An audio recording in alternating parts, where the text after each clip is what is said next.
with another live stream, and this is a little bit late in the evening. My previous live streams were, I think, 5 p.m. and 6 p.m. around that time, but I am doing this at 9 p.m. Central Time, and so let's wait for a little bit and see who else joins. If you are joining this live stream, please say hello, tell me where you're joining from, and yeah, we'll give it a few more moments. Yeah, it was bitterly cold here in Wisconsin, Madison, Wisconsin, all day, and I did go outside for a little bit in the evening, and it was just so cold, but that's life in Wisconsin. Now, okay, let me get started. Trump won the Iowa caucus, just as I predicted, just as many of my viewers predicted, and it was a great victory for the Trump campaign. And Ron DeSantis came in second, and Nikki Haley was third. And as I said before, the result was predictable for Trump. For DeSantis, it was okay. I mean, there really was no way for Ron DeSantis to win the Iowa caucus, and that's just the truth. And if you paid attention to everything leading up to the Iowa caucus and you paid attention to the polls, then you know that Trump was really going to win this, and he did. The competition among DeSantis, Haley, Vivek, and others was really about the second spot. And not just the second spot, but to see how the candidates could minimize the gap between the winner, Trump, and whoever would get the second spot. Now, so let's talk about the results. At the Iowa caucus, Trump received 51%. 51% at the Iowa caucus. That is significant. That's a major victory. Okay, so I'm seeing more people joining this. So please, once you join, tell me where you're from. And as I was telling earlier, I'm trying a little bit of a different time for this live stream. I'm doing it a little later. I started this at 9 p.m. Central Time because some of my viewers expressed to me that they would love to join my live stream, but the timing wasn't working for them. So anyone who's joining now, welcome. And well, Terry is here, still in South Dakota. Hi, Terry. Thanks for joining. See, from California. Thank you for joining. It's Kat, right? Kat from California. Thank you for joining. I was talking about the results of the Iowa caucus, and if you watched my previous live stream, you know that I said I made the prediction that Trump would win, and many of my viewers also said that Trump would win, and he did win. He got 51%. Ron DeSantis got 21.2%, so that's a pretty big difference between the winner and the person who got the second position. 51% and 21.2%. So Trump not only won, but he won by a very big margin. That's a major victory. Now let's talk about Ron DeSantis. Ron DeSantis is a governor right now. He's the governor of Florida. So he is already an office holder. If he doesn't get the GOP nomination for president, he would just go back to being the governor of Florida, which is an extremely important position in America. Ron DeSantis is really not going to lose much. He's a very popular governor, and he's the governor of an amazing state, Florida. And so if he doesn't get the nomination, he can just go back to being the governor of Florida. Nikki Haley, let's talk about Nikki Haley. She got the third position at the Iowa caucus. She was not able to secure the second position. She got 19.1% of the votes. Now, Nikki Haley In the past, she held important offices. She was the governor of South Carolina. She also served as the U.S. ambassador to the United Nations. And so Nikki Haley definitely has experience. But when you talk about the results of the Iowa caucus, when you look at the results, you know she got the third position, only 19.1% of the votes, which is not great news for her campaign. Definitely not. I think her campaign must be worried right now, naturally. And let me tell you one thing. The Republican presidential primary in South Carolina is on February the 24th. I think that's the date that I saw. Um, and Nikki Haley is from South Carolina, so maybe she'll continue her campaign until then to see what happens in that particular event. So the South Carolina Republican presidential primary, maybe she's hoping to win her home state. But overall, there are many people who are wondering, will any of the candidates drop out? That's the question on a lot of people's minds. Now, having said that, let me pause for a second. Let me check the live chat window. Terry writes, Vivek and Trump seem pretty. Okay. Yeah, well, I did not see the entire event that Terry is referring to, where Vivek appeared alongside Trump, but that's something that I was going to talk about, and Terry already mentioned it. So the question on many people's minds, will any of the candidates drop out? As we now know, Vivek Ramaswamy, who got 7.7% at the Iowa caucus, and he got the fourth position at the caucus, he has dropped out. And Asa Hutchinson also dropped out. But not only did Vivek drop out, he also made a major endorsement. Vivek Ramaswamy endorsed Donald Trump for president, and that's the event that Terry is referring to. That Vivek Ramaswamy and Donald Trump appeared at an event in New Hampshire. And so I was not able to watch that program, but I will. It's been a busy day, but I'll watch the replay later on. So Trump, after the Iowa caucus, he's definitely the winner. He not only won the Iowa caucus, he also got a solid endorsement from Vivek Ramaswamy. Now, my friends, we all have our different opinions about the different candidates. About Vivek Ramaswamy, my observation is this. He certainly brought a lot of energy and enthusiasm in the presidential race. I'm talking about Vivek Ramaswamy, who just dropped out of the race. He definitely brought a lot of energy and enthusiasm. And when you saw him on the debate stage, he definitely got a lot of attention. He was entertaining at times. He engaged with the other candidates, other presidential candidates on debate stage. And now that he has dropped out, the question is, all the folks who are supporting Vivek, who are they going to support now? With Vivek's endorsement, I think Trump is going to gain most of Vivek's supporters. I think the fact that Vivek endorsed Trump, that will really help drive his supporters towards Donald Trump. And that will further strengthen Donald Trump's position as a presidential candidate. Now, Iowa caucus is done. Trump's the winner. Now all eyes are on New Hampshire. Now, with that, let me pause. Do you have any predictions about the New Hampshire primary? Let me see the comments. Okay. Well, I was, so let's talk about South Carolina a little bit. I see Terry mentioned that by 2022. Okay.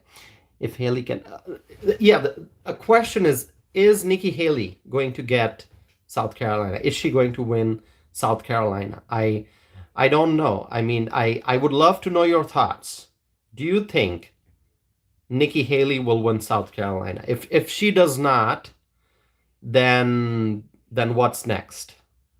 Um, right now, all eyes are on New Hampshire. So if Trump wins New Hampshire, which I think he will, that's my prediction. Let me know your thoughts, okay? If Trump wins New Hampshire, then the question becomes who's getting the second position? At the Iowa caucus, Ron DeSantis was second. If in New Hampshire, Laura writes, I have no prediction. Okay, well, Laura, I am predicting that Trump wins New Hampshire. That's my prediction. Okay, so if Ron DeSantis gets the second position in New Hampshire, then it's going to be really bad news for the Haley campaign. But if Haley can secure the second position in New Hampshire, then obviously that would energize her campaign a little bit for next month's South Carolina Republican presidential primary, which, as Terry is mentioning here, that's very important. If Nikki Haley doesn't win South Carolina, at that point her campaign's over. Either way, I think Trump is going to be the nominee. Okay, I know we're talking about New Hampshire. We're going to talk about South Carolina. We're going to talk about Nevada. We're going to talk about all the different caucuses and primaries. But if you ask me about the overall picture, I think it will be Donald Trump as the GOP nominee for president. As I mentioned, let's not forget that there's a Nevada presidential caucus coming up on February the 8th before the South Carolina Republican presidential primary. So we have to pay attention to that also. Now, there are calls for other candidates to drop out of the race. For example, Congresswoman Ellis Stefanik of New York called on every other candidate to drop out and to unify and rally behind President Trump. Senator Marco Rubio also endorsed Trump, and that endorsement is significant. Why?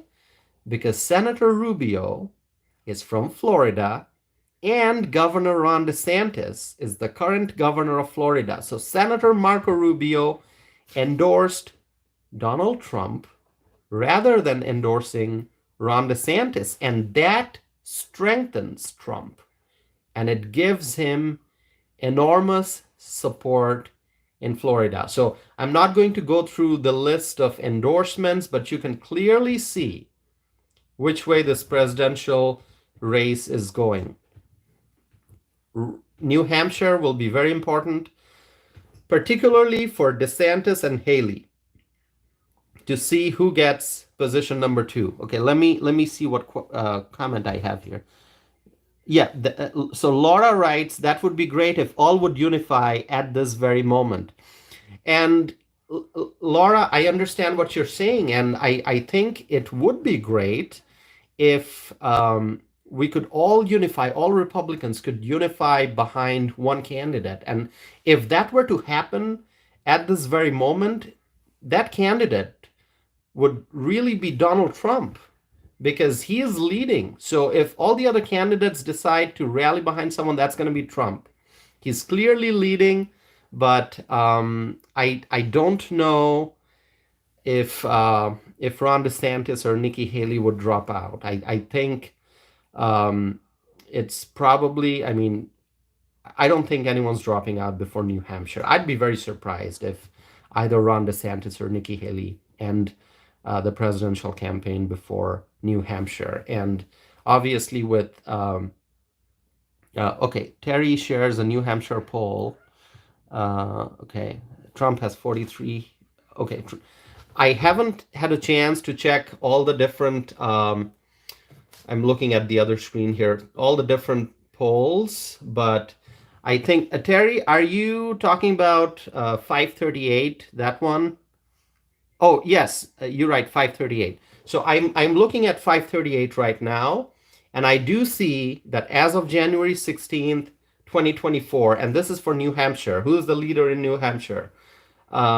Trump is at 43.5%, and Haley is far behind. She's at 30.6, and DeSantis, shockingly, according to 538, DeSantis is at 5.4%. Yeah, that's pretty shocking there. That's a huge difference, not just between Trump and Haley, which I understand because Trump is really leading.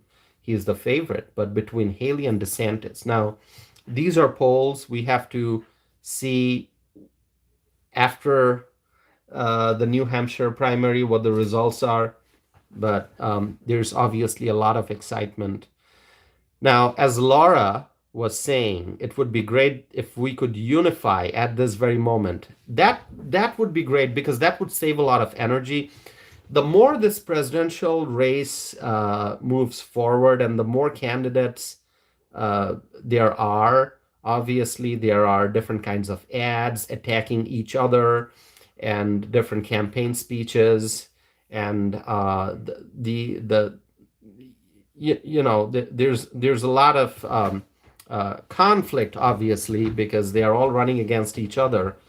And it would be nice to be able to unify without much delay, to be able to unify and rally behind the leading candidate. So if all the other candidates decide, just as Asa Hutchinson dropped out and Vivek Ramaswamy dropped out, if the remaining candidates drop out and they decide to rally behind President Trump, I think that would definitely energize his campaign, and it may overall increase our chances of success at the general election in November 2024. But let's face the reality. I think Ron DeSantis will stay in the race for a little longer, and so will Haley. And I think Nikki Haley will stay at least until at least the South Carolina primary. Okay, Terry shares the Florida poll. 62. Let me see the screen here. 62 Trump, 20 DeSantis. Terry, what poll is that? Can you share the source so I can look it up? Okay. I'm trying to manage the screen here. The chat screen keeps disappearing, so I have to click it every time to bring it back. Yeah, I think. Oh, okay, that's 538. Okay, so Terry is looking at 538. So I'll look that up for Florida. But it's pretty obvious. Trump's gonna win. Trump's gonna win Florida, I think. Yeah. So those are the things I wanted to share in this live stream. There's so much to discuss, and as I'm doing these live streams, and I'm trying to do these daily, if you could let me know if there's a particular time, because I know my viewers are in different time zones. Some are watching from the from the east, some are in the west, some are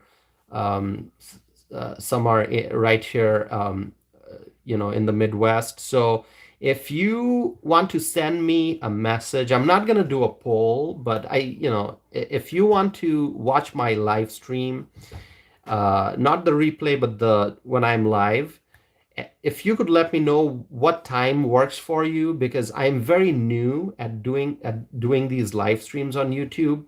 So I would love to know what time works for you. I mean, I could during the weekday, I think I could start, depending on how busy my day is, I could do these at 9 p.m. If it's a weekend, I'm more flexible. I could do them at 5 p.m. I could even do one of these at 10 p.m. So, and I'm just telling you the central time. So if you could let me know what times work for you, and I'll try to manage my live streams accordingly, because obviously, as I'm doing these live streams, I want more and more people to join and to engage and to share their thoughts with me. Let me check the live chat window again. South Carolina, 54% for Trump, 24% for Haley. I have to check the 538 site and go through all the different states because there are many caucuses and primaries coming up. So I'll do that. Well, Terry writes, this is a good time. Yeah, I think on a weekday, 9 p.m. is really a good time for me. I can finish my work, I can finish my dinner, and at the end of the evening, I'm relaxed and I can do these live streams. If I do these for a half hour, I can. If I have to continue for an hour, that's not an issue for me. So Laura writes, the times you mentioned are good. Okay, wonderful. That's good to know. And someone just wished me, okay, Cat007 writes, stay warm. Well, thank you. Thank you. I'm trying to stay warm. I did go outside for a little bit this evening and it was freezing, but here in Wisconsin, people are used to the cold. And well, I did not grow up in Wisconsin. I grew up in Dhaka, Bangladesh, where I'm from, South Asia. So I grew up in a very warm climate. So I really did not grow up watching snow and ice and. But after living in Wisconsin for many years, I can handle the cold weather. But for the last couple days, it's been extremely cold. Arctic blast is what they say. And with the wind chill, I think it feels like -27, -28 Fahrenheit. That's super cold. Let me check the chat window. I don't think cold hurt Iowa caucus either. No, I see some people commenting that, well, the cold weather hurt the Iowa caucus. Just my initial reaction is I don't think so. I think people in the Midwest, if you're in Illinois, if you're in Iowa, Minnesota, Wisconsin, Michigan, you are used to the cold. And there's so much of enthusiasm around all the presidential candidates, and people have so much of energy. People are so involved in this presidential race that I think if somebody wants to go to the caucus, no matter how cold it is, that person will get to the caucus unless it's some kind of an emergency. So yeah, okay. Laura writes, "Wow, Texas has been cold, but not like your state." Yeah, I actually saw in the news that Texas is get people in Texas are seeing some cold weather, but yeah, it's probably not like Wisconsin. We are freezing here. And what's interesting is even when it's very cold, maybe not this cold, but it's in the single digits or maybe it's in the 20s, you see some folks wearing shorts outside, and that we are used to the cold. So after having lived in Wisconsin for so many years, I think I'm used to the cold, but I always stay on the safe side. So I always wear layers. I bundle up. I've got my gloves. I've got my scarf and my hat. I like to stay protected. So I don't have much more to add to this live stream unless you have questions for me. Um, let's see. One thing, I want to thank you all for staying connected, for tuning in whenever I do my live stream, for watching my videos, for sharing your comments with me. My channel, I have actively started working on this YouTube channel since I would say October, November. Prior to that, I would upload videos once in a while, maybe once every few weeks, not regularly. But since October, maybe November, I've been trying to upload videos more frequently. And obviously, with 2024 being a presidential year, there's a lot to talk about. And with the border crisis intensifying, there's a lot to discuss. And so I'm doing these videos, not just like publishing videos, but I'm doing these live streams frequently. And it's good to see the engagement. It's good to see how engaged people are. Because as I always say, we are Americans, we have our First Amendment right to free speech, and I use my right to free speech by speaking, by writing, by sharing my thoughts, and by encouraging others to do the same. So, so please help me spread my message, share my videos, ask your friends, family members, neighbors to come check out my channel. And I'm hoping as time goes by, more and more people can join my live stream. That would be great. Laura writes, thank you for your time and the information you share. Thank you so much. And thank you for your words of appreciation and encouragement. I will continue to do that. When I do these videos and I read people's comments and I see that viewers are tuning in for this live stream, that gives me encouragement, and that gives me the energy to do more of these. And I will continue to do that. Terry writes, you're a city boy. Yes, I grew up in one of the most densely populated cities in the world. That's where I grew up. It's called the city of Dhaka, Dhaka. It's the capital of Bangladesh. That's where I grew up. That's where I was born and raised. And so you can Google that and see it's actually one of the most densely populated cities in the world. It's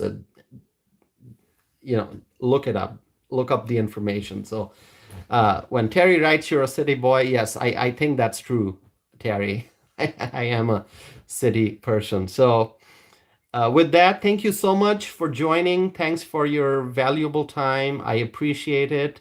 And let's continue with the conversation. So after I end the live stream, you still have the option of writing comments on my videos. You can email me if you want. My email address is tausif@tausifanam.net. Let me repeat that. Tausif, that's my first name, at Tausifanam, which is my first name and my last name, .net. Tausif@tausifanam.net. You can go to my website, tausifanam.net. You can send me a message. You can check out my blog posts. You can check out my list of published opinions and just stay connected. So with that, thank you once again. Have a good night, and I'll be back again with more videos and a new live stream very soon. Thank you. Good night.